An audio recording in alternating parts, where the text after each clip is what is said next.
Olá pessoal, tudo bem? Como que vocês estão? Eu espero que vocês estejam bem. E agora nós vamos para a última aula do semestre antes das férias. Yes! Galera, vocês vão ficar livres da gente aí por algumas semaninhas, mas não fiquem muito felizes porque depois a gente volta, tá bom? Então, se vocês estiverem assistindo essa aula aí no tempo normal da aula, essa é a última, né? A última aula de sexta-feira, Química, e a última aula antes das férias. Então, hoje eu não vou passar nenhum conteúdo novo, tá? Não só porque é férias, mas eu decidi fazer uma espécie de recapitulação aí de alguns conteúdos básicos. Não dá pra gente recapitular tudo o que a gente viu, mas eu elenquei alguns conteúdos principais e fica aí de dica também, vocês quererem se aprofundar nesses conteúdos que eu vou passar nas férias, caso vocês queiram. Caso vocês não queiram também, tá tudo certo, tá bom? Então, eu resolvi começar pelo átomo. Eu vou desenhar um modelo atômico aqui, vou desenhar um átomo de um elemento, e a gente vai começar a conversar sobre isso. Show? Então, só um minutinho que a gente já fala sobre isso.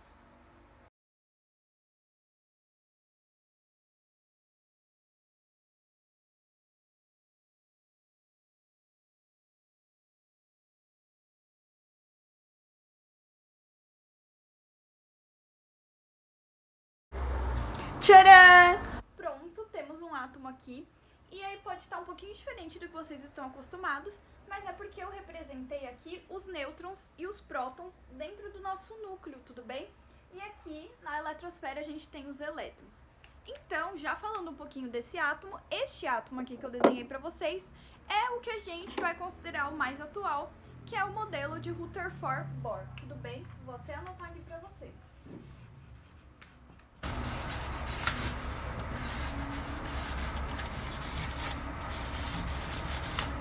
Por que eu anotei que este é o modelo de Rutherford-Bohr? Porque nós sabemos que o átomo não nasceu simplesmente do nada. Nós tivemos uma evolução dos modelos atômicos, tá? E a primeira pessoa a pensar em átomo foi Demócrito, que era um filósofo, mas o modelo dele foi só considerado científico quando Dalton propôs o primeiro modelo atômico, tudo bem? Então esse aqui é o modelo mais atual de depois de toda aquela evolução que a gente viu. O que tem nesse átomo? A gente tem partículas, galera, fundamentais que eu até comentei com vocês já, que são os prótons, os nêutrons e os elétrons, tá? Aqui em laranjinha nós temos os nêutrons, tá?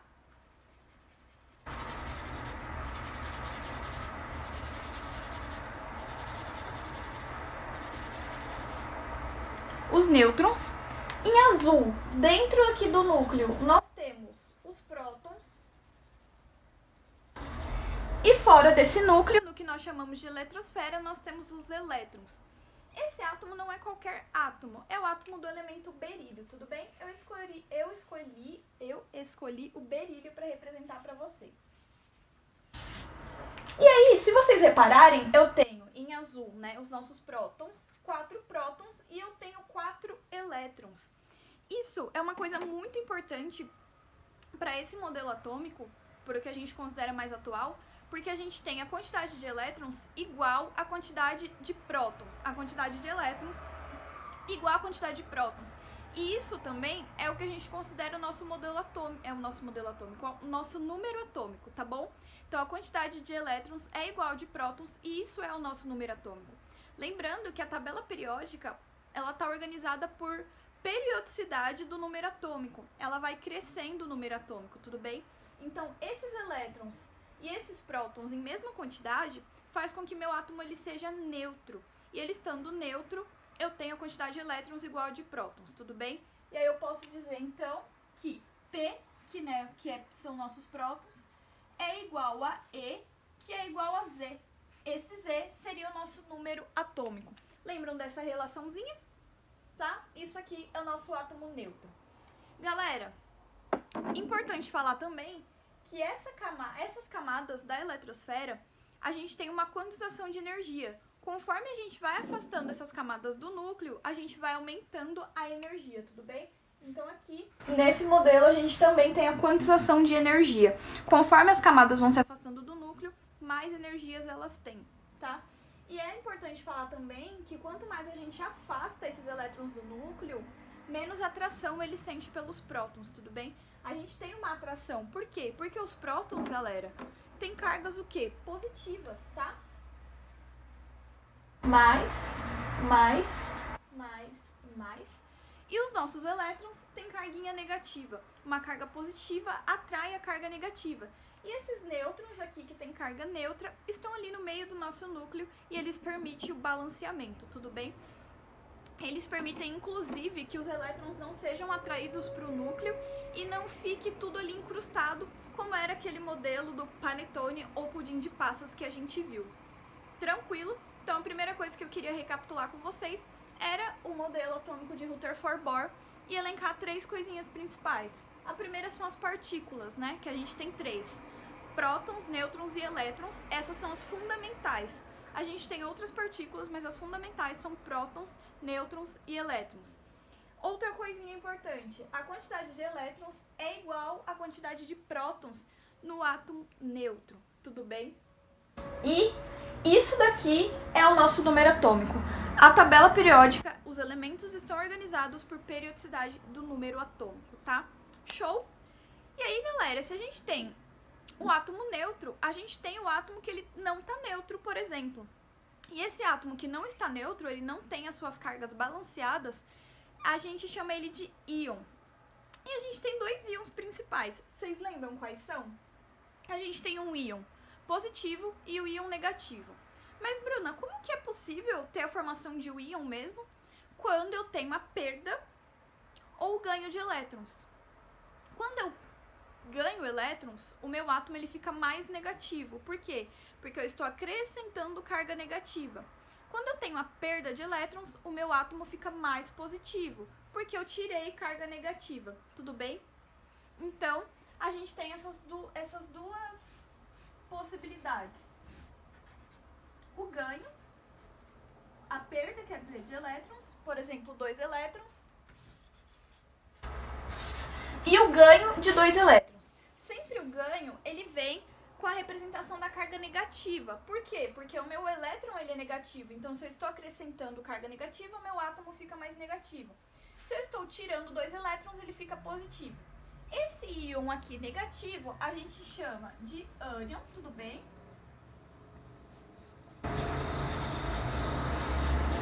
E esse íon aqui, a gente chama de cátion. Então, a gente tem o cátion e a gente tem o ânion. A perda de elétrons e o recebimento de elétrons. E aí, galera, a gente consegue já pensar em um tema que a gente falou bastante também, que foram as ligações. Lembra que a gente começou falando de ligação iônica? A ligação iônica, ela é uma ligação entre íons. E é possível essa ligação porque um átomo ele recebe elétrons e um átomo doa os seus elétrons. E isso acontece pela diferença de eletronegatividade. Átomos mais eletronegativos tendem a atrair os elétrons e átomos menos eletronegativos tendem a doar os seus elétrons. Então, na ligação iônica, a gente tem exatamente isso, um cátion e um ânion, que quando eles se juntam, eles formam uma molécula neutra. Por que eles formam essa molécula neutra? Porque as cargas elas se anulam. Tudo bem? Vocês lembram disso? Então, eu falei sobre isso, que as cargas elas se anulam e formam uma molécula neutra. Essa molécula neutra, ela é uma molécula iônica, proveniente da ligação iônica. Ela veio da ligação iônica, que é uma ligação entre íons. Então, vendo toda essa relação que os íons têm com o átomo e toda a relação que a ligação tem com o átomo, né? As ligações, elas são estabelecidas entre átomos. Então, é importante a gente saber isso. Show? Então, esse foi o primeiro tipo de ligação que a gente viu, a ligação iônica, entre íons. A gente viu a ligação também covalente, que é, no caso, uma ligação que ocorre mais aqui, ó, entre elementos que tendem a receber os elétrons, tá? A ligação covalente é uma ligação que ocorre entre ametais. E por que eu tô falando isso? Porque metais doam seus elétrons, formam cátions, e ametais formam ânions. Só que como é possível uma ligação entre elementos que tendem a receber os elétrons? Isso só é possível com compartilhamento. Então, na ligação covalente, a gente viu o compartilhamento de elétrons, em que ametais, eles se ligam por esse tipo de ligação, tá? E por último, a gente viu uma ligação que ocorre aqui, entre elementos que tendem a formar cátions, que são os metais. E não é bem uma ligação, eu disse para vocês que na verdade é uma solução. A gente pega metais e a gente faz o que com eles? A gente pode fazer ligas metálicas. Essas ligas metálicas são formadas por diferentes metais, a proporção de cada metal vai variar muito, mas essas ligas fazem com que eu tenha resistência do material e eu posso ter ligas para desde aparelhos dentários até formação de casco de navio. Lembra que eu comentei com vocês? E isso é só entre elementos que tendem a formar cátions, tá? Então, 3 ligações principais. Ligação iônica, principais não, né? 3 ligações. Ligação iônica, ligação covalente e metálica. Iônica, lembra da palavra íons. Formação de moléculas por íons, um cátion e um ânion. Ligação covalente é uma ligação de compartilhamento de elétrons entre elementos que tendem a se formar ânions, tá? Eu tenho compartilhamento porque essa é a única forma possível de ligação. Os dois tendem a receber, então não vai ter como doar. E por último, uma ligação metálica que é entre elementos que tendem a doar os seus elétrons, tá? E aí isso é bem interessante também, porque as ligas metálicas, elas conduzem eletricidade. Já falando um pouco aí das características, né, dos elementos não, das moléculas de cada tipo de ligação, as ligas metálicas conduzem eletricidade no estado sólido, por exemplo. Porque se todos eles tendem a doar os seus elétrons, ficam com bastante elétrons ali livres, e esses elétrons livres conduzem eletricidade, tudo bem? Já a ligação covalente, ela não tem essa característica de condução de eletricidade em nenhum estado físico, tá? E a ligação iônica, ela tem essa característica de condução de eletricidade em solução. O que é uma solução? É quando eu pego o meu composto iônico em pequena quantidade e coloco em uma grande quantidade de solvente. Esse solvente, por exemplo, pode ser a água. Então, se eu pegar uma pitadinha de sal num copo de água, a pitada de sal, quantidade pequena, meu composto iônico, né, NaCl, e eu coloco num copo de água, eu consigo conduzir eletricidade desta forma também. Então, acredito que esses eram os temas principais que eu tinha para trazer para vocês, que a gente viu. O modelo atômico atual, que a gente vai considerar atual, de Rutherford-Bohr, e os 3 tipos de ligação. Tudo bem? Ligação iônica, ligação covalente e ligação metálica, tá? Vou só anotar para vocês essas ligações, então, e as características para vocês terem isso. E a gente vai falar um pouquinho.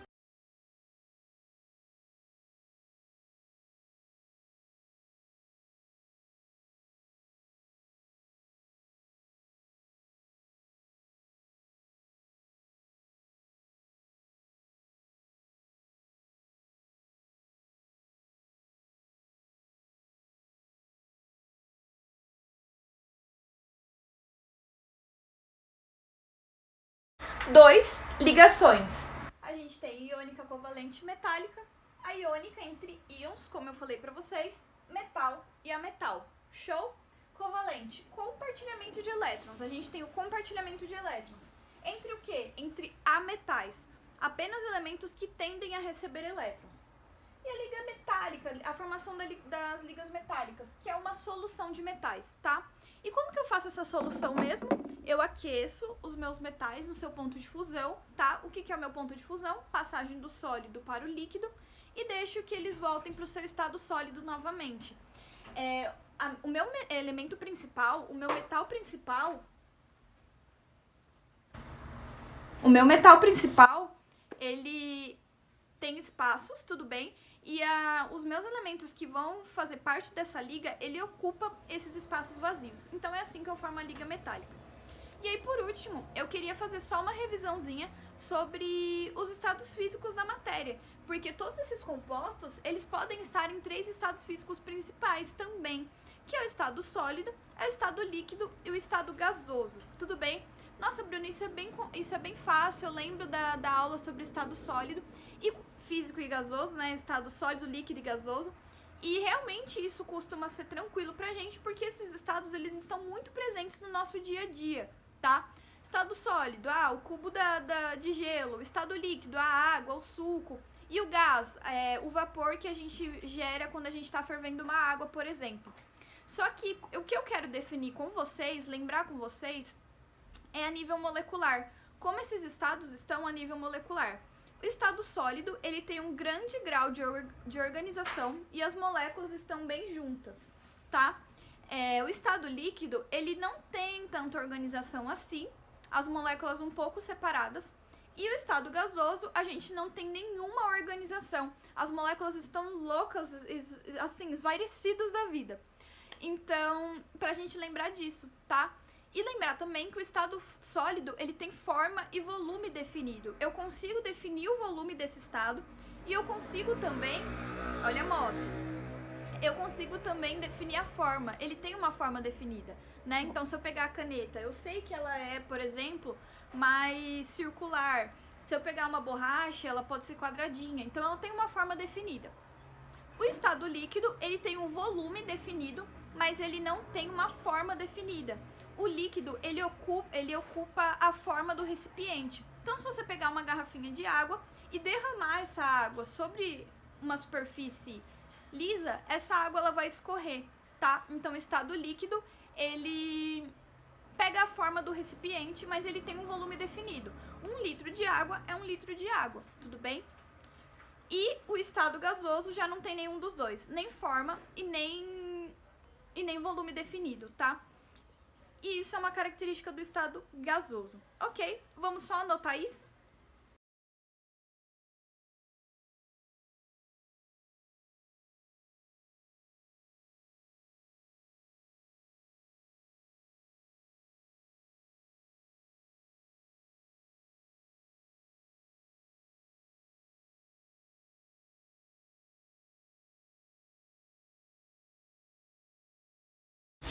Então, só para vocês terem anotado, estado sólido, forma e volume definidos, né?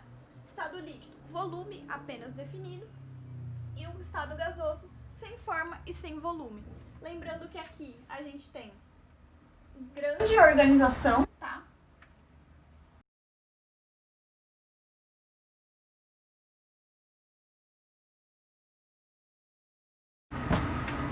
Aqui a gente tem média organização e aqui sem organização nenhuma, que é aquele momento que eu falei que as moléculas elas estão totalmente agitadas e de forma aleatória. Beleza? Então, galera, esse fica esse guia, tá? Modelos atômicos, caso vocês queiram revisar. As ligações, e junto com as ligações é importante vocês revisarem distribuição eletrônica, tá? Para que a gente saiba estabelecer as ligações. Eu falei aqui de forma geral, pra gente fazer um apanhadão bem rapidinho, mas saber estabelecer as ligações é muito importante. E os estados físicos, porque as moléculas elas podem estar nesses 3 estados fundamentais aqui, tá? Sólido, líquido e gasoso. Então é isso, espero que vocês tenham entendido. Qualquer dúvida vocês sabem, podem me chamar, inclusive nesse período de férias, tá bom? Então vocês vão estar soltos, mas não muito. E aí, daqui 3 semaninhas, 4 semaninhas a gente volta. Então é isso, beijo!